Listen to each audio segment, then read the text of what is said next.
Good morning, Los Al!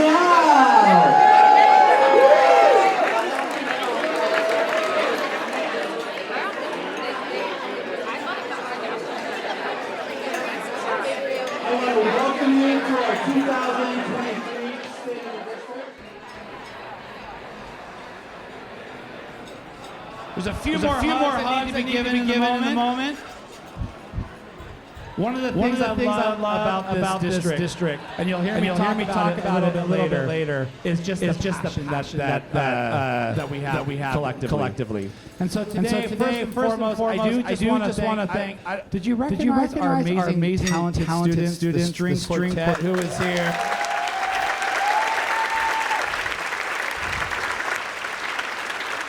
They did such an exceptional job. They weren't sure how long they were going to play, and they actually ended up playing. They played their entire songbook, and they got to replay it again for all of you. So let's give them a big round of applause.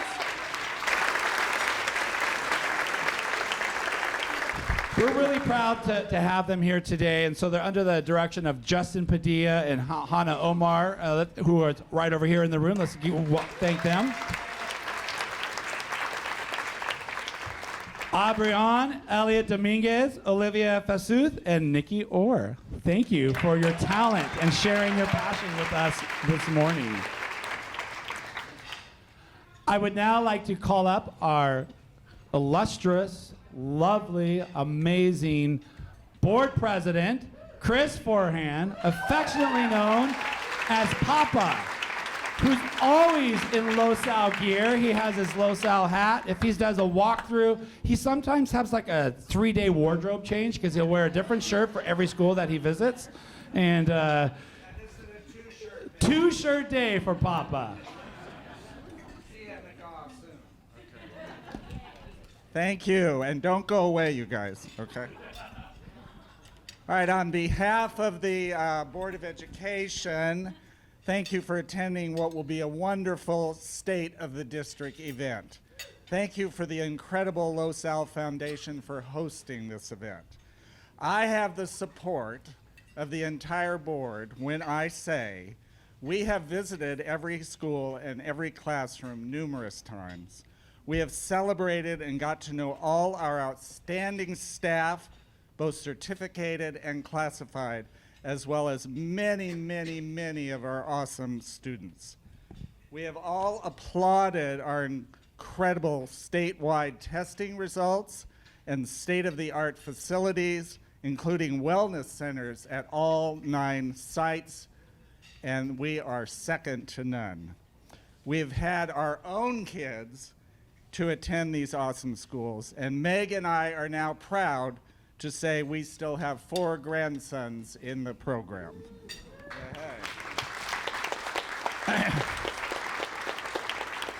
We as a board have been involved with our tremendous PTAs, Friends of Schools, and our incredible Los Al Foundation.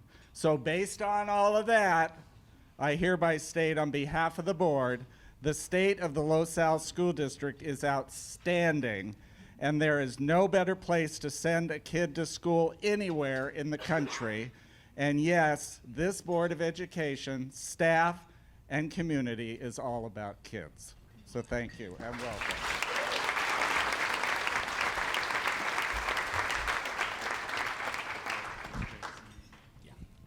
I'd now like to call up Senior Jake D'Angelo to sing the national anthem.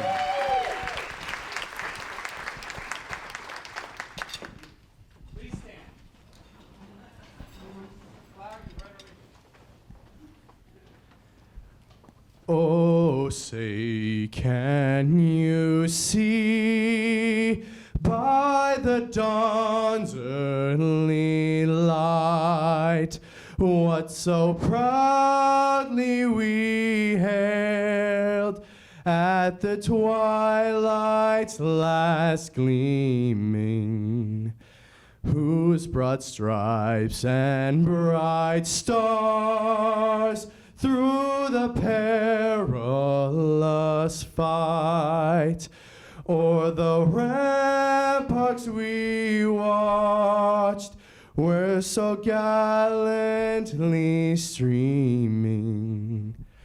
and the rocket's red glare, the bombs bursting in air, gave proof through the night that our flag was still there. Oh, say that star-spangled banner yet wave o'er the land of the free and the home of the brave.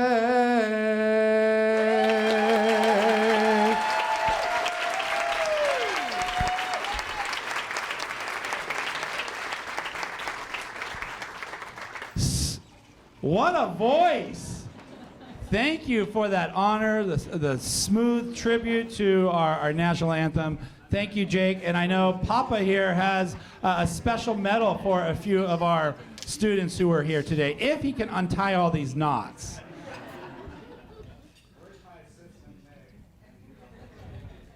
Well, you have Jake as your assistant. Okay. The Board of Education has no money, but we have decided that we could honor each of these kids with our famous medals. And on the medal it says, "You are terrific" or "You are awesome." And if we can untie, these are for our wonderful quartet over there. Come on up.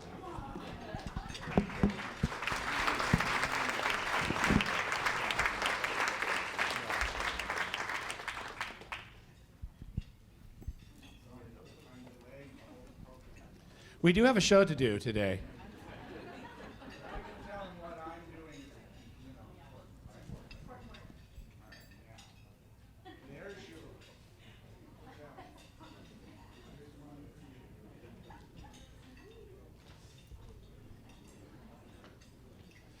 If you don't know, Chris actually hand makes all of these. He gets all the supplies on Amazon. He does not have a Cricut, and so he makes all of these. And so it's really, they're made with love. And I think it's the personal touch that our board members do that just really makes a difference. And I think you'll find later today, it's the personal touch that our entire staff does and all of you to benefit our kids. Congratulations. Let's give them a big round of applause.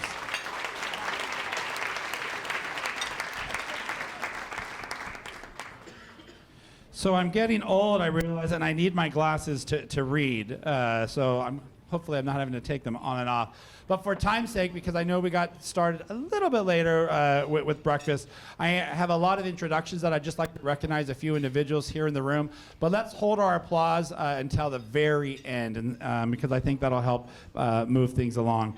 But as Chris shared, or I shared earlier, we are so fortunate to have such an exceptional Board of Education who really see that their role is to provide unlimited opportunities for students and who get laser focused on our district priority goals and our core values. And they really use that to make decisions and to set a bold vision for all of us. And they really try to keep politics out because they know that it's a nonpartisan issue. And I think that's what's really has helped us continue to be strong as a district. And so we have our Vice President, Meg Catulli, Board Member Scott Fayette. When I call your name, please stand.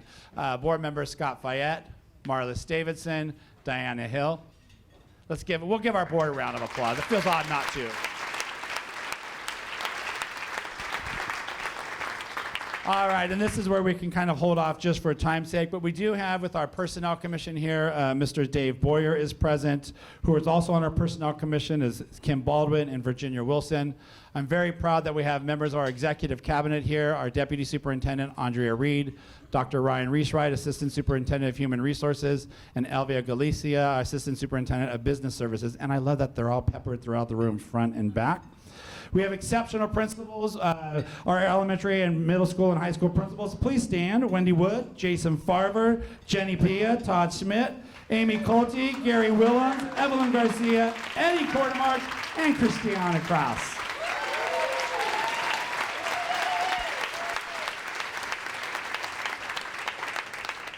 We're really proud to be able to partner with our exceptional team of employees, and today we also have with us the president of our Teachers Association, Mr. Nathan Howard, and I also want to thank Michelle Boustone, who's going to try to graphically organize our event today. So thank you, Michelle.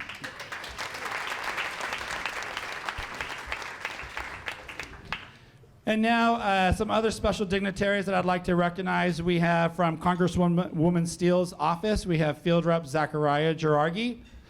We have Janet Nguyen, who's actually taking time today to be with us, State Senator, California State Senator. Again, we're going to just hold our applause to get through these real quickly.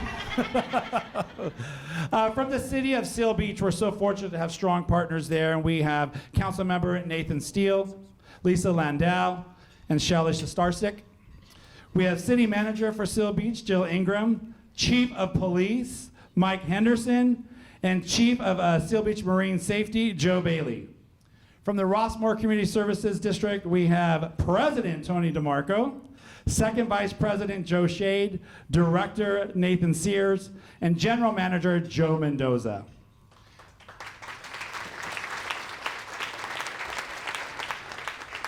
And from our wonderful partners with the City of Los Alamitos, we have Mayor Tanya Doby, City Manager Chet Simmons. Oh, sure. Now you get that noise, right, Mayor Tanya? Exactly. All the claps are louder. And Chief of Police Michael Claiborne. So it's just me, clap for me.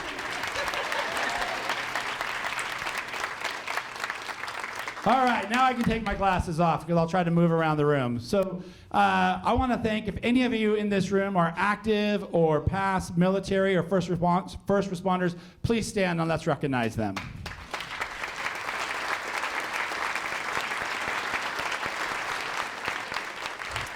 If you are a parent of a current or former Los Al Unified student, please stand. That's going to be most of this room.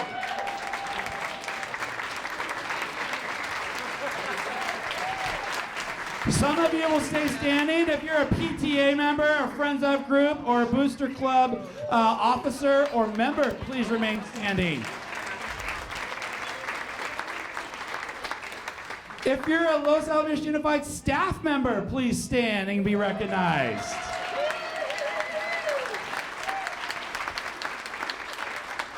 And if you're a member of some of the amazing communities, individuals that come here to support all of us, for whether you're part of the Rotary, the Lions, the Chamber of Commerce, or a business or community member, please stand and be recognized.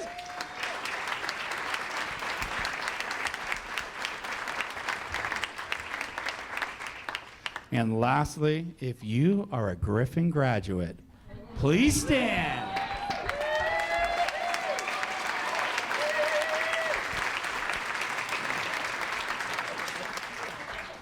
You know, we're so fortunate to be a part of a district where we have one high school where all of our students land and become a Griffin. And so it's neat to see when we see our Griffin graduates here. We could not put on this event this morning without exceptional partners. And so if you're one of these partners, please stand and let's give you a round of applause. Otherwise, I'm going to call out all of their names.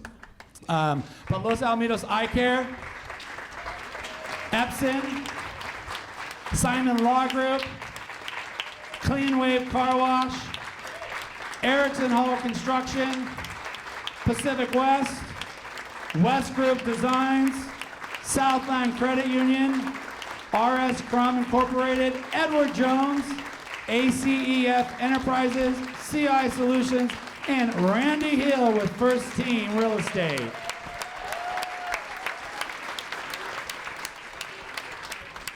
It's now my pleasure to call up the Executive Director of LAEF, who is just an amazing partner for us. That they are individuals who continue to find ways to enhance the mission and vision that we have for all of our students, and we cannot think of a more strategic and a more powerful partner than LAEF. And so I'm going to turn it over to Executive Director Carrie Logue.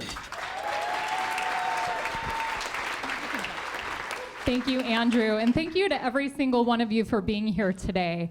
It's so important that we gather and reflect on the important work that we all do as community members, and as Dr. Pulver said, really putting our children and the next generation first. So thank you for carving out the time. And I think it's really important that we share the good news we hear today. So I just want to encourage you to take a nugget, bring it back to another parent at your school or to your neighbor and share the good news about all the awesome work Los Al is doing for kids. So LAEF is the nonprofit partner of Los Alamitos Unified School District, and we enhance educational excellence. And we're well known for many support areas, including our after school and summer enrichment classes and camps in the summer. We count over 500 classes and camps throughout the year that are offered to our kids. And that includes free world language classes for elementary kiddos, as well as scholarships for families in need, so all kids have access.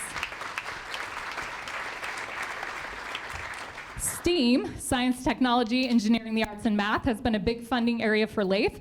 The past 2 years, and right now our grant window is open for STEAM, we've switched to grants that schools apply for so we can fund awesome particular needs. But since 2015, LAEF has granted over $450,000 directly to schools for STEAM education.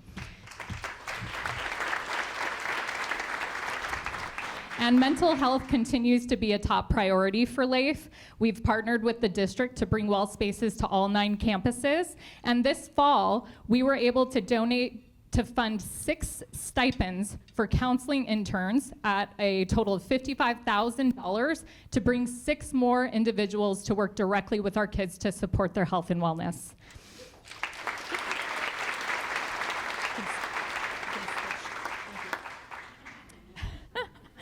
So our Royal Gala and Fundraising February is the way that we do a lot of this. So I wanted to recognize 2 very important people in the room, our current king and queen, King Dave Locke and Queen Erin Kaminsky.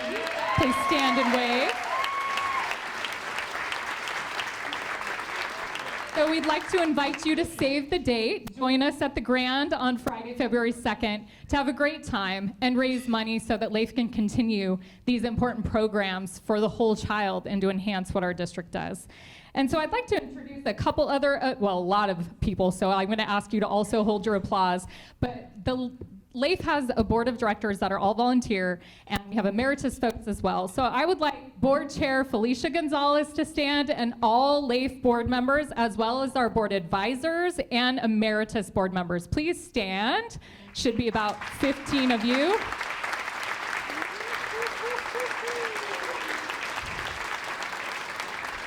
And next, LAEF has a major donor group called the Los Alamitos Education, no, we're the Education Foundation.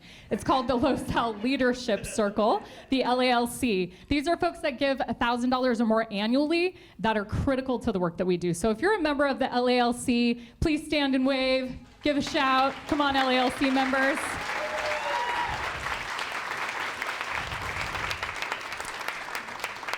And lastly, I would like to thank our top sponsors. This wouldn't be possible without the support of Alamitos Eye Care. They are legacy sponsors and have sponsored this event from its inception. And so we're very, yeah, I guess that's it for that. The mic's done. But thank you to our legacy sponsors, Don Osborne, Dr. Vani Patel. We appreciate you and love you.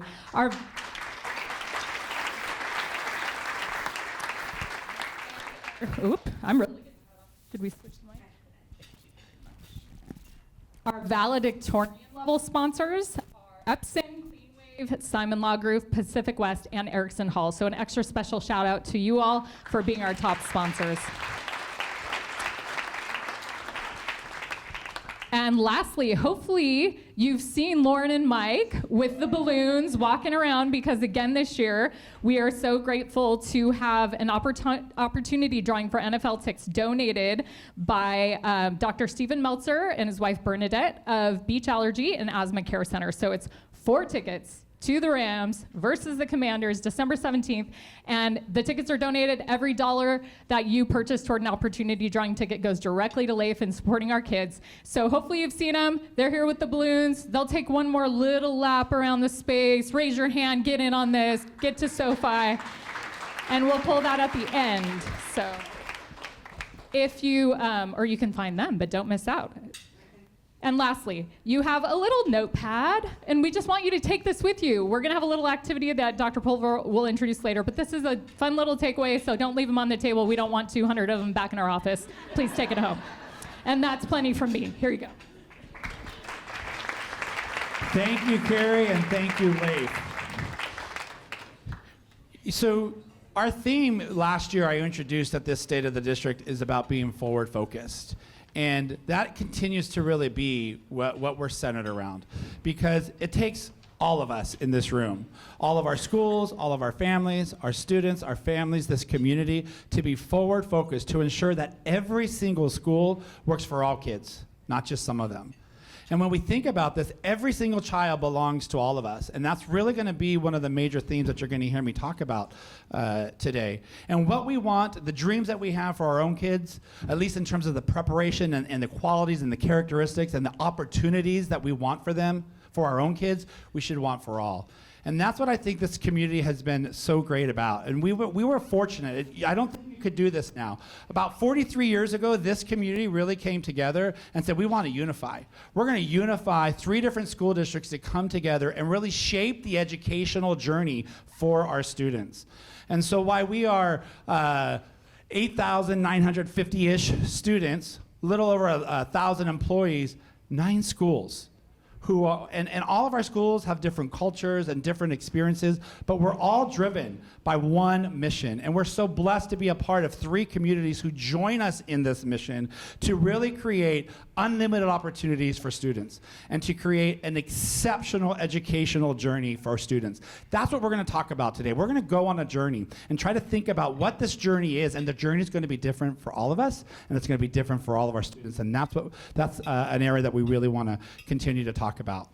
But it really started with a big, bold vision of igniting unlimited possibilities. This has been written on the walls of our district office, of our boardroom, and it was a big, audacious goal years ago, and it still is. And one of the things that we continue to do, the dreams that our students and that our families have constantly change. So we can't be static. We can't be the same district that we were 15 years ago, 10 years ago. We have to be forward focused for the students that we have now and what their dreams will be as they move forward along this educational journey. And so we're constantly trying to adapt and to evolve to make sure that we're serving the needs of every single one of our students and our families. And what I love about this picture, and this was just taken from our graduation this past year, is that this reminds us that we're about all kids and that this is not their end game. Their journey doesn't end here. And I know sometimes in a school district we think, oh great, we're done, they've moved on. But this is really where we pass the baton on, and it's really to their next leg of their journey. And that's what we're really trying to make sure, that as we're preparing unlimited possibilities, their dreams may change, their goals may change along this path. And so we want to make sure we're providing the foundation, we're providing the skill set to let them to think unlimited, to let them believe that anything is possible. And we're going to have highs and lows and twists and turns along this journey, and that's okay. And so that's really our job, is to make sure that we're preparing them, that we're opening all doors and giving them access and opportunity for every single individual. And so what our board, I love that we've created, and you have our board priority goals on the back of the agenda there, that our board is so committed to creating simple goals that really focus our vision and what we're about. And they can do so on one page of paper, pretty impressive. And a few years ago, we really talked about our core values as well, which I'm going to get into a little bit later in our presentation. But our first goal, in no particular order, is really about passionately pursuing academic excellence from all students. And that we provide unparalleled preparation for college and career success, no matter where they're going to go in life, no matter what that next journey is. That's our job, is to provide that unparalleled preparation. Our second goal is to cultivate a thriving and safe culture that ensures a caring, inclusive, equitable, and student-centered environment. And that takes all of us. That's not just the board, it's not just staff, that takes all of us coming together to make this possible. Our third goal, to foster collaborative relationships and partnerships with students, families, staff, and the community. Our fourth, we need to provide high-quality facilities to meet the needs the instructional needs of our students and our staff. And goal 5, is to strategically manage and allocate financial resources so that we can really maximize our students' educational experiences. So these goals are really like our roadmap. They help us make decisions along the way when we're having to make decisions. And I think about, when you think about what are your priorities, I think a lot of times it's how we spend our time and how we spend our money. And so I hope And we're never perfect, but I hope that as we spend our time and as we spend our money, that they're aligned to these goals and that we have for our students. And we are a people business. We have exceptional staff, and we could not do the incredible work that we have for our students and for our families and help them along their educational journey, help make their dreams come true without an exceptional team. We have extraordinary staff members. I don't think you could find a finer group of employees or individuals anywhere who are committed to running towards our students, to igniting our students' passions, and to provide support, to connect with them, to engage with them, to really make their journey possible. But we don't do it alone. And so if you think about it, we're a people business. 85% of our budget is spent on people. That doesn't leave a whole lot of other dollars. And honestly, we are the lowest funded district in Orange County. I don't know if you know that. And so you think about, and yet we are among the top performing for results. We are exceptional stewards of public dollars, but we're also very fortunate to be part of a generous community who we could not do some of the programs and the services that we provide to enhance, whether it be through LAEF, whether it be through our parents, our boosters, through this amazing community who really wraps their arms around the youth in this community. It's a great place to live, work, and for our students to go to school. And one of the things I constantly say is that the hallmark of this district are the people. And it's all of you. It's our students, it's our families, our exceptional staff, and this community. Maybe you don't even have a kid in our school, or you don't have kids yourself, but you are rallying behind our youth, and you're wanting to provide whatever you can to help enrich their lives. And so Los Al is just a special, unique place. And when we think about exceptional teaching and learning, there is no shortage of exceptional teachers in Los Al. I think all of you know that. I love to hear when we were introducing some of the members from the schools. But we have exceptional teachers. And one of the shining stars, and an example of an exceptional teacher, she's right here with us today, our Teacher of the Year, McGaw teacher, Miss Cheryl Smith. Please stand.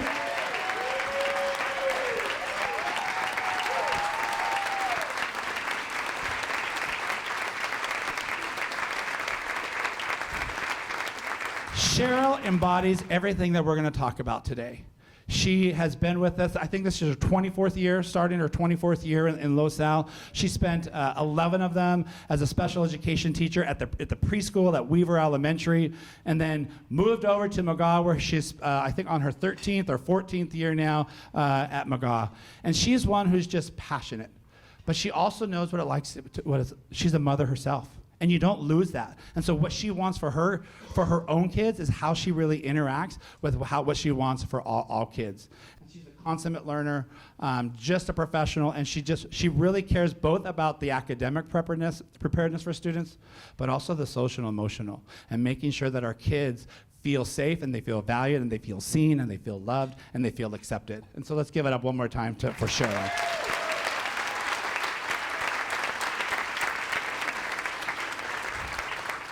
We also have in the room with us our exceptional administrator. He's in the middle back of the room, Mr. CJ Nolan, our Administrator of the Year.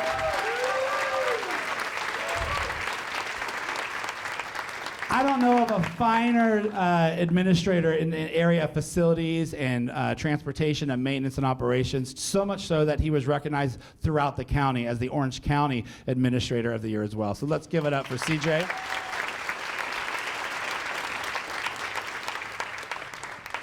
But in order to accomplish this vision, in order to accomplish these goals, and it takes all of us. And sometimes there are these non-traditional educators, and we cannot do this work without them.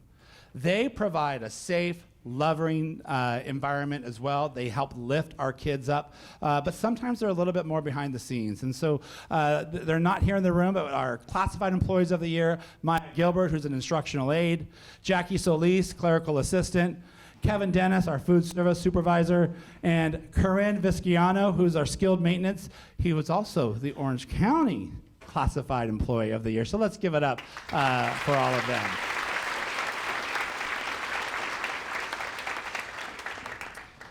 And it really is about, when I say the people of the district is what makes us what we are, it's all of you. And remember I said we're one of the lowest funded, but we're the top performing. We are a premier district. People move into this area. I'm constantly told by realtors in the community and by our own families who say the reason they move into Los Al, Seal Beach, or Rossmore is because of our schools. I think the percentage, the last time we did a survey, was like 86 to 90% of families said that's the main reason. But it's because of all of you. It's not any one individual. It's the collective community who makes this possible. And so some national caliber achievement. We're a California, all of our schools are California Distinguished School. They're gold ribbon schools. We have too many national blue ribbons, like 2, 3, 4 times over at our schools. We've been named to the AP Honor Roll for 7 years in a row. We've been named way more than 7 times. But the accomplishment to be able to do that in 7 years in a row, I believe at the time there was only one other district, and I think it was back east, who achieved such a result. Well, good news is, yes, give it up.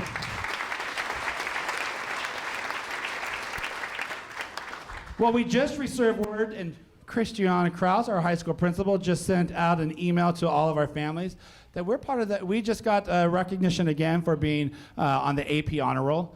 But what I think is even more important is that we received the AP Access Award. When we talk about opening doors, when we talk about equity and wanting this for all kids, not just some kids, that's really what it's about. In order to get the AP Access Award, you have to ensure that you're providing access and opportunities for your most marginalized or disadvantaged students at the same percentage that they are across your district. For example, if we had 20% of our students who were low income, that 20% of our students were also participating and taking AP classes. What an accomplishment. Let's give it up.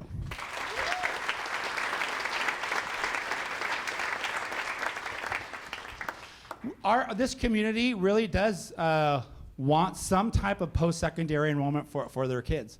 They may not finish. They may start there and go in a different direction, but 92% of our students enroll in some type of post-secondary education within I think it's within 3 or 5 years from graduating from Los Al High School.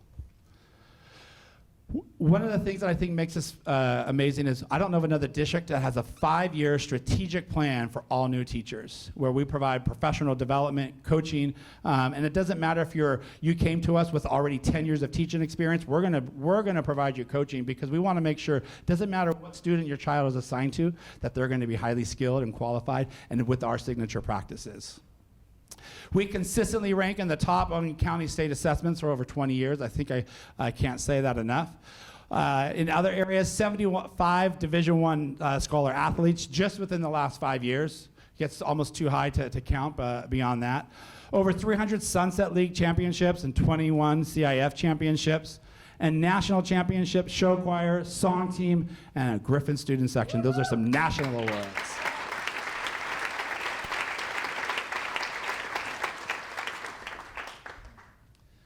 But I think this is the one that we cannot think of more. Oh, I'm going to get a little emotional over it. We've never accomplished this before. When we talk about wanting to make sure that our schools work for every single kid, it doesn't matter what subgroup that you're a part of. You earned a high school diploma. And that is something amazing. It is something that has, when I think about it, I don't know how easy it is. Well, I know it's not easy to replicate. I don't know necessarily if it's always possible to replicate because we're dealing with students in complex situations. We're going to hear a story a little bit later today. We're going to see a video about Hunter and the ripple effect of some of the things that we've done over the number of years and some of the systems and support that we've put in place that really made a difference for this one kid. And if we didn't, we wouldn't have had 100%. But that wasn't the motivation. It's really about the goals and the journey that our students planned for. We don't know that they're going to twist and turn, but we want to constantly continue to make a plan to make them all be successful. And so when I was talking a little bit about this, it is a ripple effect of maybe sometimes some of the things that we did 10, 12 years ago. This accomplishment is even more impressive because we don't have a continuation high school. I don't know if you're aware of that. We don't have a continuation high school that if a student is not meeting the academic credits at Los Alamitos High School, that we're going to send them off to a different school so they're not part of this graduation rate. We're really about all kids. And so this ripple effect of things that have occurred over the number of years is really, I think, what makes a difference. And that vision was even before me. As I shared, about 12 years ago, We closed Laurel Continuation High School, and that was bold. And I don't know of another district who's done such a thing.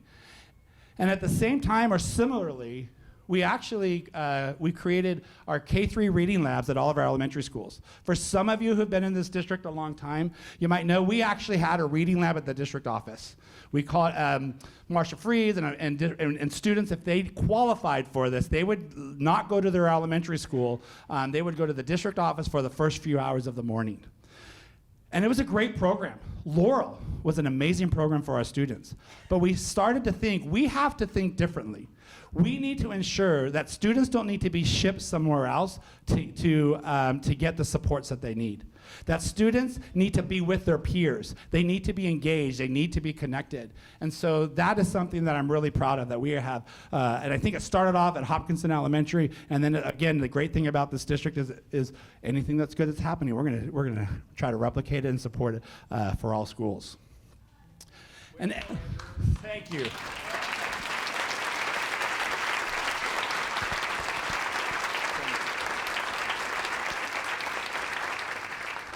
When Laurel closed, our high school team really rallied behind what can we do, and they created a skills lab. So we don't wait for students to get 2 years behind credits to then suddenly now want to implement ways to help support their ability to stay on top of where they are in their academic career, their journey. We also, part of this ripple effect, we dramatically overhauled our summer school programs. Particularly in so many different ways at our K-8 system, our elementary summer academy, our middle school summer bridge. And really at middle school, what we ended up doing is we broke it down to 2 classes, humanities and mathematics, and really trying to provide the skill sets within those 2 areas. And when we take a look at what happens when our 8th graders are going to high school, what many of them struggle with was biology and algebra. And so we said, we've got to support that. So we created a biology and an algebra bridge summer program. And the amazing thing is for those students who take that summer bridge, they actually get 5 credits, elective credits, but they get 5 credits. 2 years ago, that made a huge impact. One of our students would have graduated if they didn't have those 5 elective credits that they took as they were moving from 8th grade to 9th grade.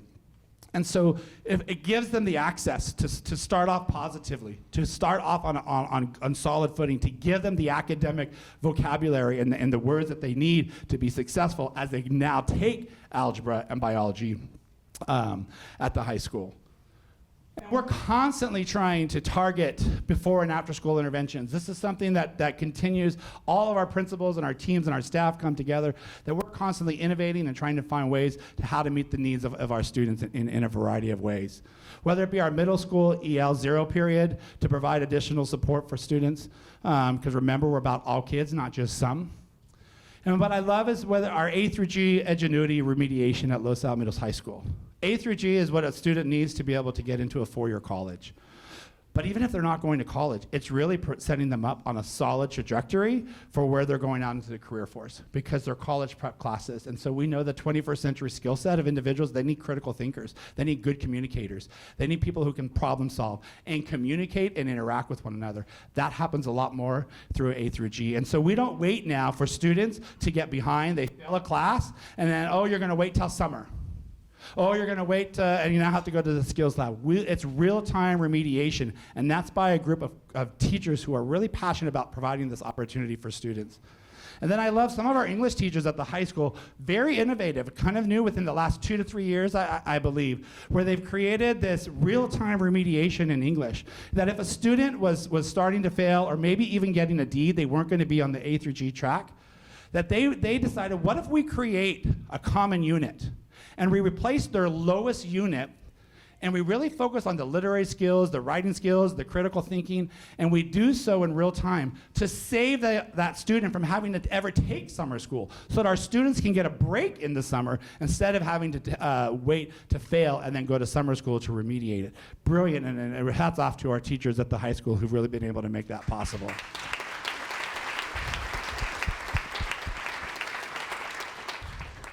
And then our mentorship program. The high school has created a robust student mentor program, and it started off in the skills lab through academic mentoring, and it is really grassrooted into our wellness center as well. And so we are training students and giving them the skills to help their peers so that they can support one another in this process. And so an amazing program our student it really is all of these different ripples that has made this 100% possible. And I'm sure there's more that I just couldn't list up there. But that's what's made it possible to reach 100%. Let's give a big round of applause one more time. In that data, real quickly, we talk about A through G. I shared a little bit about that. It's the highest we've ever had. We've been tracking this since 2013, and 80% now of our students complete the A through G requirements. And again, doesn't mean they're going to college. We're providing access and we're opening the doors. We're not limiting them should they decide they want that in a year or two down the road. And we know that students who complete the A through G entrance requirements while in high school are twice as likely to graduate from college. Really important. Another one that I love that our board expanded the past maybe 3, 4, I think actually 5+ years. I think when I came on board in this role, we really wanted, it used to just be about AP, wanting to have our students take an advanced placement class. And we said, you know what, it's not just about that. Not every kid might be going to college. What about CTE? And so we want students, if they either take an AP or to take a career technical education course or to take a dual enrollment. We have a partnership with Cypress College, Community College, and our students can take classes while they're in high school at Cypress College to be able to get college credit. And the great thing about that is you don't have to take an exam. Like with AP, you have to take an exam to get that college credit. With Cypress College dual enrollment, you take the course and you have the college transcript. So we're really proud to be able to kind of partner that. And we know that the rigor of a student's high school curriculum is one of the single best predictors for college and career success. Actually, they say typically even higher than whatever their family, their parents' highest education has been. So we know that it makes a difference in the lives of kids. And then I don't know another district who tracks this. I think it makes us unique. It's about connectedness. And so 83% of our students are connected to an activity, an art, or athletics. And why this is so important? Because I don't know about you, but not every single kid wakes up every morning and says, oh my gosh, I can't wait for chemistry today. Woo, I'm awake, let's go. No, and for some, it is. So, but not everyone. What might get them to school every single day is being part of show choir, being on the cross, being on our girls' flag football team, being in drama. Oops, I got too excited here. I apologize. Being in robotics. And the other thing that it really about being connected, I think it's our secret sauce. It's the ingredient that I think most districts have. And so it's really about connecting with individuals, having adults, teachers connect one-on-one with students in a meaningful and engage with them. And we know that can be having a caring, capable adult that you are bonded with or have a relationship can be one of the best equalizers for students. And that's what student connectedness really does. And so it's just something that I think is so critical. And none of these results would be possible without exceptional partnerships. All of you in the room, many of those who aren't in this room. We are so fortunate and blessed to be part of a district who the community, the parents, etc., they show up for kids. And not just their own kids, they show up for all kids. If you're a member in PTA, if you're volunteering in a booster club or in the Friends of, or you're helping set up for the carnival, you're showing up for all kids, not just yours. And that is spectacular. That's what makes the difference. I think that's the secret ingredient, one of the secret ingredients to the Los Al way, and what some of the things that other districts don't have, because we know that the homes community collaboration leads to improved student achievement, better behavior, better attendance, higher self-concept, and more positive attitudes towards school and learning. And we can't do this alone. And that's why I love the fact that our board really kind of committed 2 goals to really kind of talk about this, and which it takes all of us to cultivate a thriving and safe culture that ensures a caring, inclusive, equitable, and student-centered environment. That's all of us here in this room. We are working together because we are committed to our youth. And you play such a vital role that another goal that we've committed to is to really foster collaborative relationships and partnerships with students, families, and the community, because we all show up for kids, and we know that that's making a difference in the lives of our students. And so sometimes I think I alluded to it earlier, is that sometimes we hear this word, what is the Los Al way? Well, it can mean a lot of different things. But for me, what I really think it means is that it's the Los Al way is this community, our students, our families, our talented and passionate staff, and our communities coming together to rally behind our youth. It really does take a village. And I know sometimes that sounds cliche. There's nothing novel or new about this concept of it takes a village, but it's really true. And that's why it's so apropos. And that we know, the phrase "it takes a village to raise a child," it really comes from an African proverb. And it conveys the message that it takes many people, the village, that's all of us and those who are, as I said, aren't in the room, to provide a safe, healthy environment for children, where children are given the security that they need to flourish and be able to realize their hopes and dreams. You make the Los Al way possible. Let's give it up for all of you.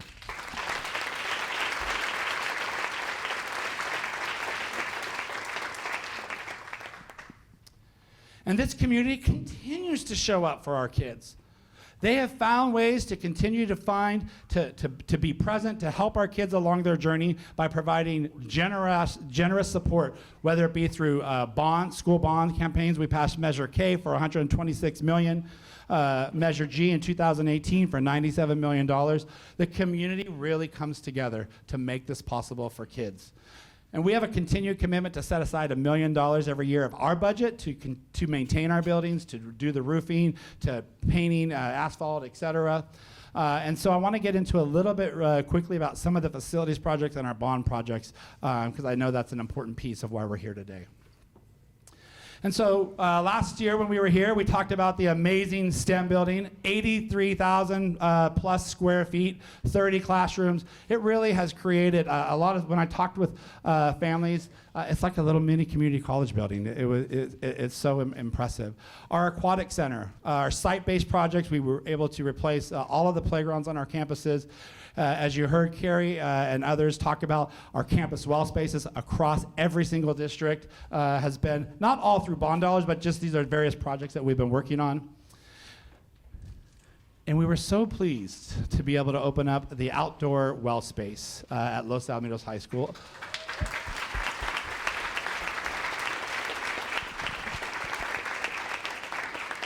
You know, our students named both the loft, which is the wall space at the high school, and what we call the outdoor garden, the Oasis. And when we knew we were going to build the well space, that was really a goal of ours, to be able to build an outdoor space for our students, and even for staff or others who, there's something about nature that can provide a tranquil place for individuals. And so that would not have been possible. Really a strong partnership. The Sethys who are in the room, will you please stand and be recognized?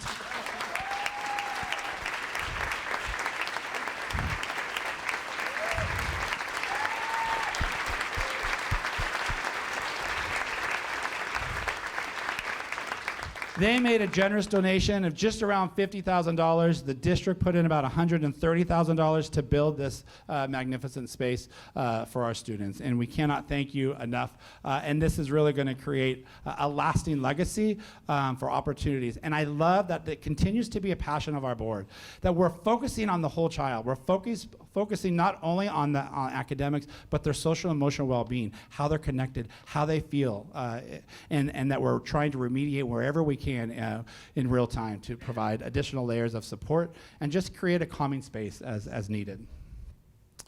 We've been hectically trying to go through the renovations of the other classrooms on Los Alamitos High School, so obviously 30 brand new through the STEM building that opened up last year, an additional 48 classrooms, so that's 78 classrooms at Los Alamitos High School that have been renovated thus far. New paint, carpet, ceiling tiles, tack wall, larger, bigger interactive whiteboards, newer technology, et cetera. And we have about between 55 and 60 more classrooms to do. We hope that they'll all be completed by the fall of 2025. The other thing, it's about time for us to resurface our track. We'll also kind of resurface a little bit of our field and resurface the track. So we're going to be doing that this summer. It says your logo here yet because we're still working on our logo. So we might want to change it up a little bit.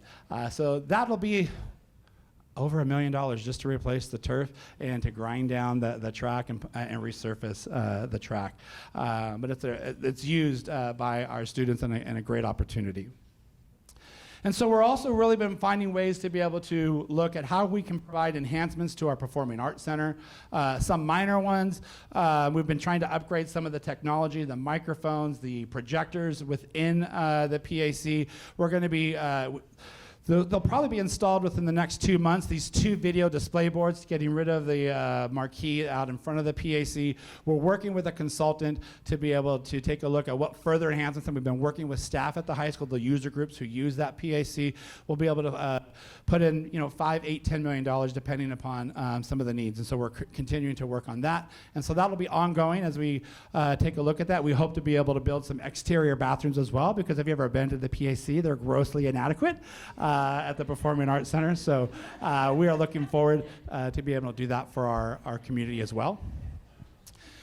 And then our second gymnasium, that really our students, why this is important is some of our,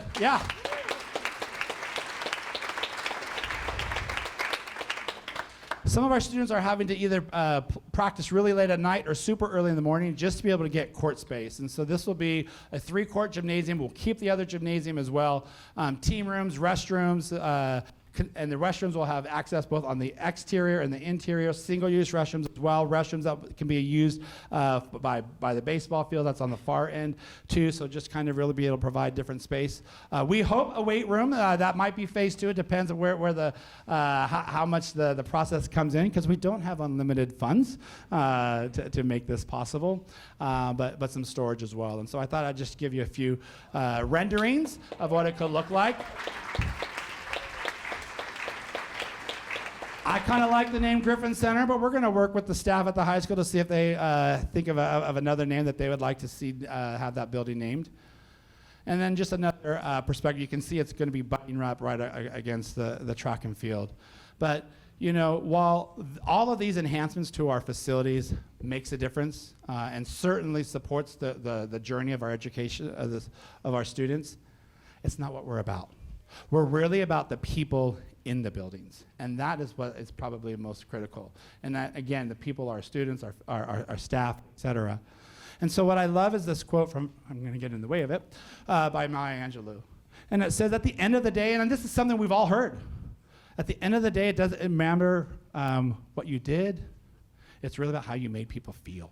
What you said or did, how they made them feel. And that's important. That's something that continues to be on our mindset. And so as our board, when we were looking at our priority goals, we kept thinking, what else is important? And so sometimes some decisions can't just be relegated to 5 goals. And so what are we looking at? And so we really thought it was important to identify and to codify what our core values are. And we have more than what's listed, obviously, but it's really important for us to know what our core values are. And one of them is it's really talking about that, caring about individuals, how you made them feel. And so we want to foster a culture of kindness where everyone is treated with dignity, respect, and that individuals seek to understand each other's point of view. Not easy in times like today. Responsibility. We want to hold ourselves responsible to serving the needs of students and families by consistently maintaining a clear focus on our goals. And again, none of us are perfect, but this is what we're constantly striving for. Equity. We want to meet the needs of all students through systems, through structures, through opportunities that promote success, that value our similarities and differences of all individuals. And that last core value is a new one that we updated just this year. And so that's where I want to start to unpack it a little bit more. It's honor. That we believe in the value of every student's unique educational path. And it's our responsibility to respect and honor their individual journey of unlimited possibilities. And so when we think about honor, it really is, it's a verb. It's action. How are we going to honor their unique educational path?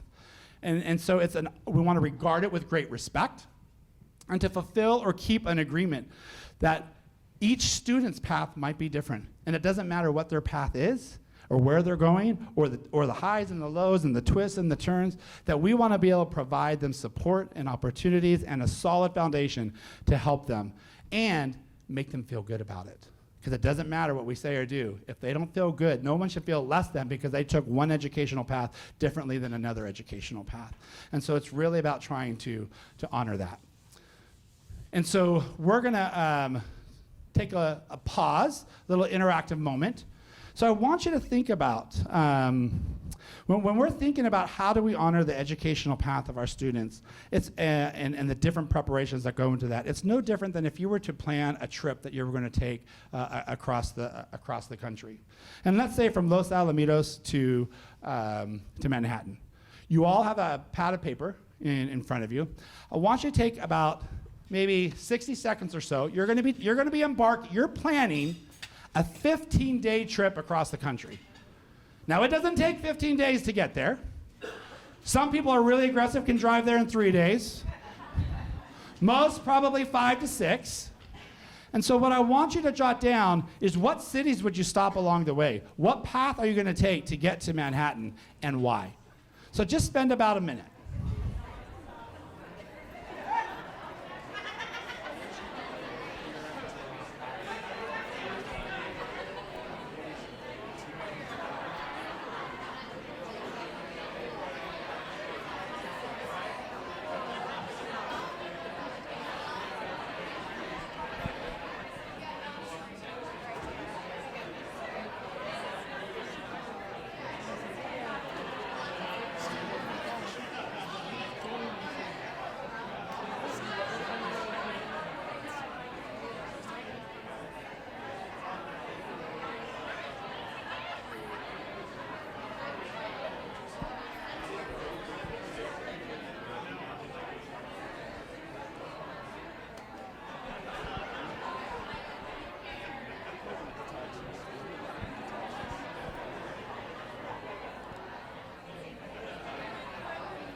So where will you stop on this 15-day trip? You have about 30 more seconds. How are you going to get there? I'm going to call on some of you, by the way, so be prepared.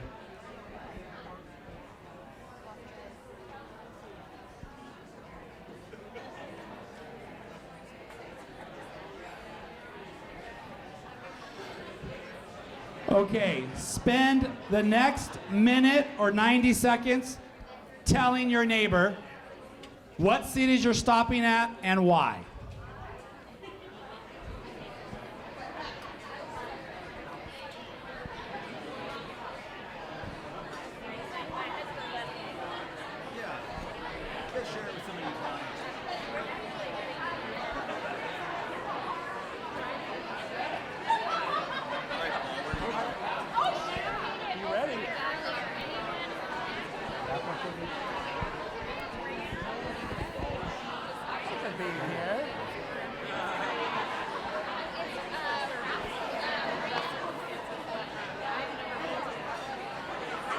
You got your trip planned? 15 days? What cities are you stopping at?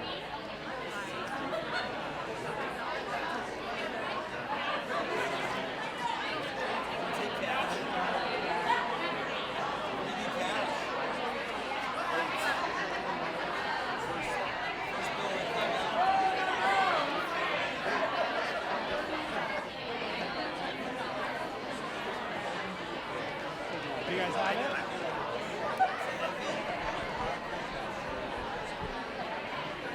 All right. 10 more seconds.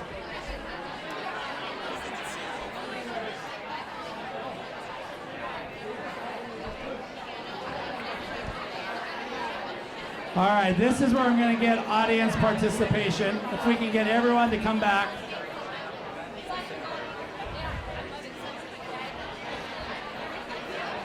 I like the way table 12 is quiet and focused.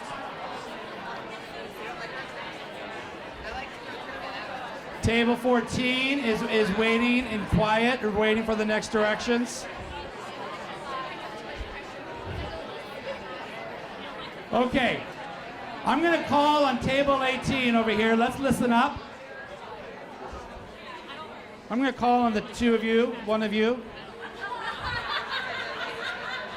to share the cities you would stop at along the way. There's a reason for this, so I hope we can pay attention. All right, maybe we'll. Say your name. Elizabeth Heuchlin. Thank you. So I wanted to go up north to Big Sur, and then to Tahoe, then Portland, and then drive to Idaho, and then go all the way across the top until I get to Manhattan. And can you share a little bit why that path? What made you choose Big Sur, Tahoe, Portland? I'm seeing an image in my mind, but I want to confirm it. I've never been to Big Sur, but I've always wanted to go, and then I thought I might as well take the scenic route and go by the Great Lakes and then down as well. So scenic. Scenic route. I love. She even just added the Great Lakes. Does anybody have a different path that they were going to take on this 15-day journey? I don't trust your path. She's flying nonstop, and I need some stops along the way. All right, we're going to go over here. All right, Miss Kim. I'm going to Sedona because it's beautiful. I'm going to Austin, so I hope I run into Matthew McConaughey. Chicago and Denver because there's family there. Battle Creek because my grandparents are from there. Nashville because I've never been. Durham because I want to go back and see the Blue Devils play because my brother went there. Savannah and end up in D.C. before I go to New York. I want to see everything. And so part of her why was trying to connect with family along the way and to find new experiences. One more. All right. Let's hear your trip. This is our architect, Wes Group. Let's give him a big round of applause. Because the district is about igniting unlimited possibilities, we were expansive in our thinking and decided that we should go the long way. So from Los Al, we're making our first stop in Maui. And then the next stop will be in Tokyo, Japan for a few days, followed by Amsterdam, then London, and then we will fly straight to New York from London. Always out of the box, right? And so I did, when Andre and I were prepping for this presentation, we did this intentionally because and it just happened organically. Did you see any path that was identical? No. And twists and turns and all sorts of different directions. And that's really what it's like for our students. And when we're talking about honoring the journey of the unique path for our students, that's what we're talking about. And so when we're talking about Los Alamitos, it's really maybe where you're starting with us, where your child has started with us, whether they came to us in preschool or kindergarten, or they just started here in 3rd grade. But the end result is in high school. Manhattan doesn't represent our high school promotion. It's really, what do we want for our kids? To be happy, independent adults, to have their own insurance. That's what I hear. And there are multiple pathways. And even though in this example here, maybe when we're stopping off in, I believe that's Nevada, elementary promotion, it's not a straight line. We know that for our kids, there's still a lot of twists and turns there.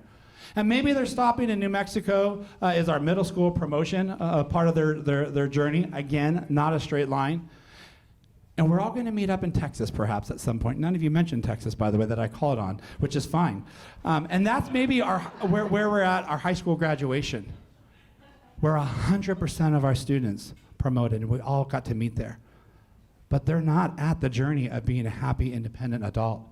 There are so many other stops along the way, twists and turns. And so our job, this is what we're constantly thinking about as a district, is how can we prepare our students for the path that they are going to take beyond us when we pass the baton on to them for their next leg of the journey. And sometimes I was just talking to a parent who said, yeah, their child was went to college for 2 years, was playing sports, and now back home working at Chick-fil-A. The paths change, and that's okay. That there's no judgment in that. Eventually, we're just trying to help kids along the way to eventually get to this happy, independent adult. And so some of our students, they may take, as soon as they're done, they may go straight out into the workforce. And they're having a career or an apprenticeship, maybe, and they're expanding their opportunities there and going straight out there. We want to prepare them for all of those opportunities. They may not end there, but that's where they first start. Some of our students, they're going to a community college, and they are embarked upon that along this next leg of their journey. And others, many of them, might be going to a four-year university, going to a four-year college. Some may go straight into the military academy. They're going to do services. Some may take a gap year. They want to go travel the world and then come back. And so their journey's not done. And then it may change even from there, as I shared earlier about the other story. That some of them may actually kind of have these twists and turns. Maybe you were in the military and now you're going to go back and get your four-year degree. Maybe you were working, you went to a community college and then all of a sudden now you're exploring for a job, a career opportunity, a promotion, and so you want to go back and get your four-year career, four-year degree. How many of you in this room, maybe, the career you have now wasn't your first career? Or not what you went to school for? And so there are things that what we're trying to do is to provide the foundation along this journey so that eventually that we've given them the skill set, the unlimited opportunities, the ability to critically think, to adapt, to have that resilience when the dips and things come in the way, to eventually get to that journey of being a happy, independent adult. That's what we're trying to get to when we're saying we're honoring that journey. So I wonder, based upon some of the conversations, how many of you, this is what your journey looked like? As soon as you graduated high school to exactly where you are today, to the family, to the job, to the car that you drive, et cetera. How many for you was a straight line? A couple. How many for you, maybe your journey looked a little bit more like this? You know, I can't say that I ever thought I was going to be a superintendent. I knew early that I was in church youth ministry that I wanted to be a teacher. I started working as a Sunday school teacher for 4-year-olds and 5-year-olds, and then did middle school. And so I knew I wanted to teach pretty young, but I never dreamed that this is something that I would do. When my dad was alive, he kept really challenging me to go get my doctorate degree. Dad, I have no desire. That's the last thing that I want to do. He passed away, and I didn't do it for him, but eventually I went and I got my doctorate degree. So our sometimes things that we say no to, we're not even sure where our life is going to head. They change, and that's what we want. That's what we're preparing our kids for. We're not preparing for this one-line journey along the way. And that's really what I probably will say it too much, but that's what honoring that journey is. And so when we think about that, I alluded to you earlier about a story that I want to share with all of you. Because this individual, Hunter, his path couldn't have been more topsy-turvy and definitely wasn't a straight line. He came to us as an 11th grader. He was a year and a half behind credits. And he's one of the reasons that we had 100%. And when I think about it, it's because the adults who really came together to meet him where he was, not where they wanted him to be, and to honor his unique journey and open his eyes and further preparation. So I want to share the effect. We call it the Hunter effect. I want to share this video with all of you.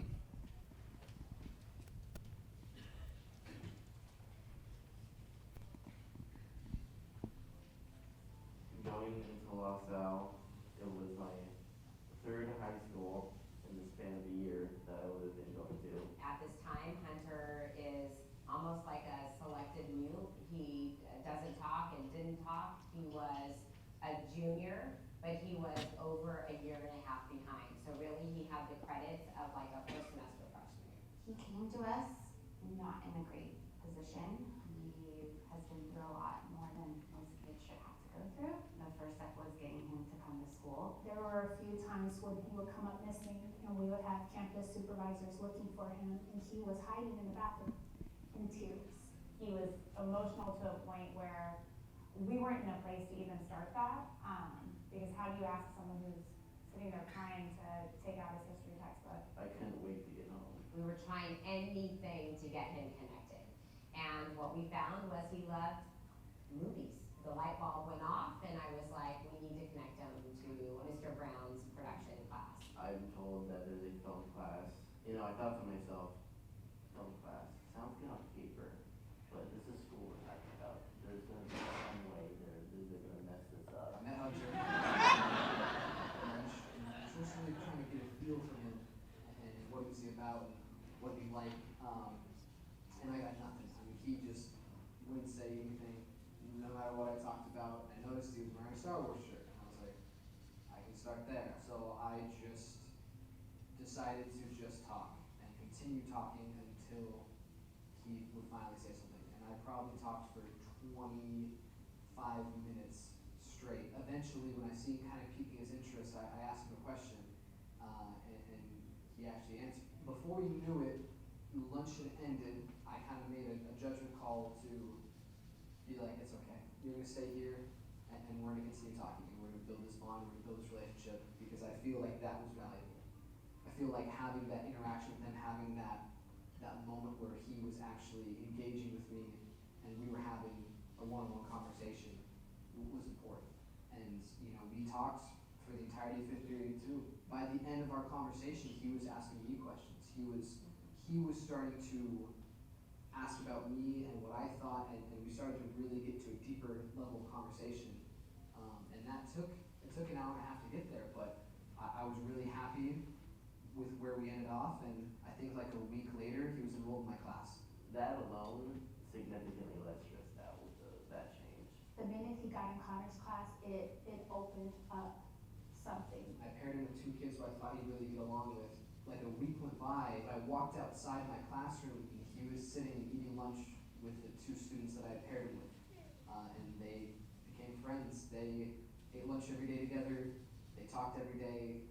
And to me, that was the moment where I was like, wow, if I can help a student make one friend, that's all I could ever ask for. My mindset changed when it came to coming to school. He was on a non-diploma track. I could either just do the rest of the year, finish that up, and then I would get a certificate of completion, or I could go all the way, do extra work, and then I could graduate and get the diploma. With the help of Ms. Cowan and Ms. D'Ambrosio, it went even better than I would have ever thought it would have. Like, I think he's capable, and so kind of making him believe he could do it. This is like a turning point. I don't even think it was us anymore. It was him. So he had that internal drive that was like pushing him to the finish line. I was a little bummed he didn't want to go to graduation, but I understood it. Obviously, had to have like a little ceremony, so threw that together and just having everyone there and cheering him on. Starting off with the whole thing, I had virtually zero faith in myself. I really did not think I was going to be able to do this. And then when I did, I just was so accomplished. Like, I did it, and I never thought I would. Watching him earn that diploma reminded me of how important those connections are with my students. And I'm really grateful. He has that confidence in himself now to say, you know, I want to go to college, and I can go to college, and I'm going to pursue something that I love and go for that goal that I have and that dream that I have. The trajectory of his life will be forever changed because of the experience he had at Los High School. It like literally takes a village. He has lifelong friends now, and I think that is really telling to what we are here at Los Al, that we are so big on student connection and making students feel like this is more than just a school for them. My ultimate dream is to write and direct films. And I gotta say, I think that Los Al and all the people here have definitely helped me get closer to that goal.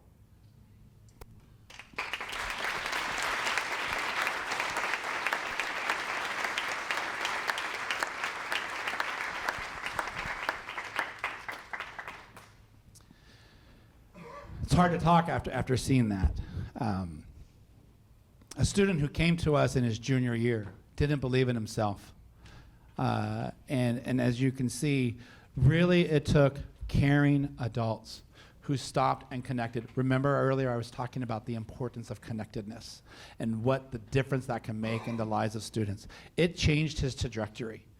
And when I think about the ripple effect of the different decisions that the staff at Los Alamitos High School made with Hunter, sometimes we don't know what it was, what little thing that it was, but there are many different ripple effects within that.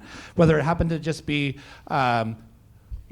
realizing he wasn't ready to access school yet. He's in the bathroom crying. We have our counselors working with him, our campus supervisors, his teachers, and then we're still not being able to get him engaged and connected.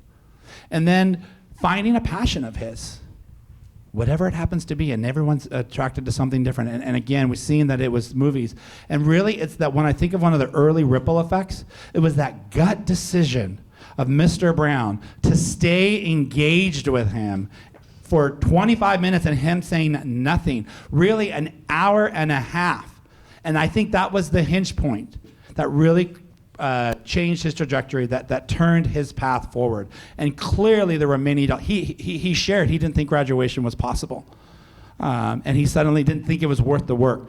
But you see, when you have adults connect with you, stop and spend time with you, and interact positively with you, and believe in you sometimes before you can even believe in them, and meet them where they are, not where we think they should be. And they really recognized that with him, that they had to meet him where he was first. He wasn't ready to take on his educational classes, and yet he graduated. And I think that's what we're about. Hunter's journey could not be more like all those squiggly lines. And he's not there yet. He's not at Manhattan. None of our seniors are, right? They're not at that happy adult life. They're still on their journey. But what the staff did, whether it was Mrs. Cowan, Mrs. Reichenberg, Mrs. Patterson, Mrs. Vienna, and too many campus supervisors, too many others to mention, is they changed his trajectory. Because having a high school diploma really makes a difference. And making him, and not only in his future, but in his belief of himself. And that's what I think makes Los Al so special. It's that really we are here, no matter what the dreams are of your children, or how the dreams of your children and the dreams that you have for your kids change and evolve and twist and turn, that we are here to serve and support all of their dreams. And to do so in a loving way, to do so in a way that they feel valued. That's not what we say, going back to that Maya Angelou quote, that we make them feel along this journey. And we can't do that without all of you. It really takes a village. It takes this entire community to come together to rally behind our youth. Every single kid belongs to all of us. And we are so fortunate to be a part of a community who embraces its youth and comes together to improve their lives. And so as they're on this journey, we continue to provide ways to build layers of support. Whether it happens to be making sure our kids find ways to be connected through athletics, activities, the arts. Remember that connectedness is important. Just a base education of 28 advanced classes, 17 career technical education courses, CT internship programs.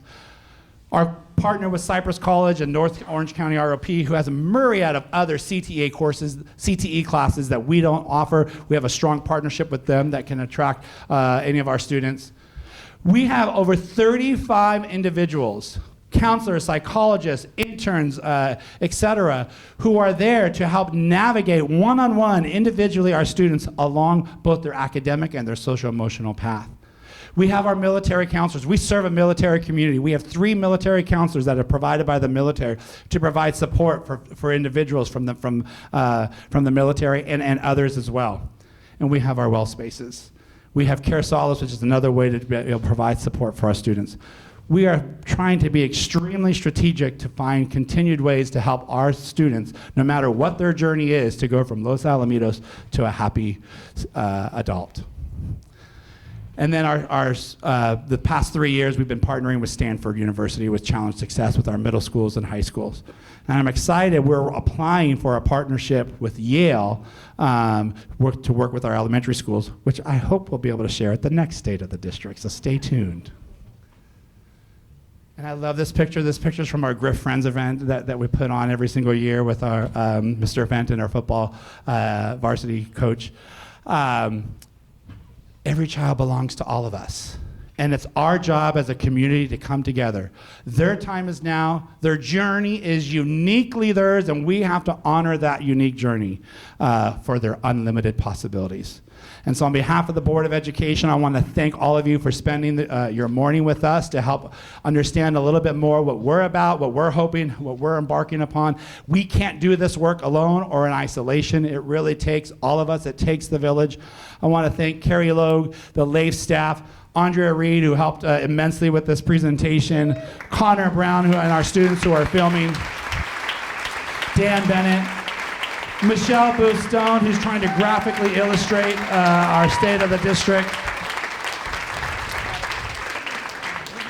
Thank you. There are 2 more slides left, and one of them is the opportunity drawing. And then don't go anywhere because you're going to be in the wrap-up video. All right. All right, I'm digging deep. I'm turning them around. Just a number. Ooh, I told you I need my glasses. I'm getting old. Last 4 digits is what I'll read. 6994. 6994. Yeah, Tanya! Mayor Dobie! Ram!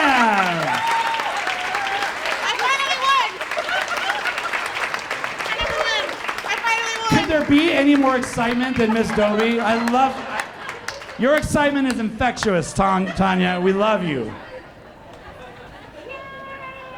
All right, don't go anywhere. Real quickly, if you get our emails every Friday, we do a wrap-up video of the highlights and things that have occurred on our school sites throughout the week. And at the end, we always end it with a group of individuals coming together and saying, and that's the wrap up. And then you got to move and shake and look kind of like Tanya, as energetic as she was. All right, so Nicole, our communications and public information officer, is going to film all of you. And it only takes 1 take. One take. I'm gonna stand on this chair. I'll be fine. Do you want them standing?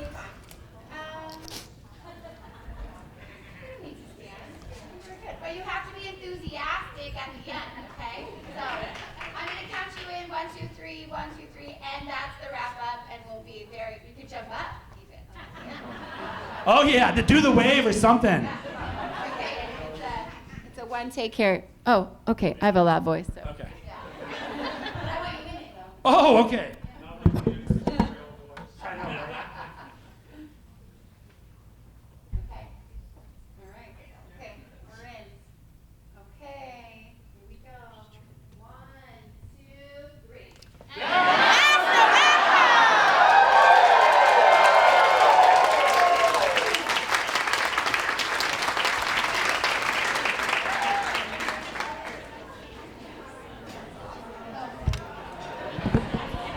That really is the wrap-up. Make it a great day, Los Al! Board members, we would like to take a picture with you outside before you leave. And principals, all principals, if you can stay.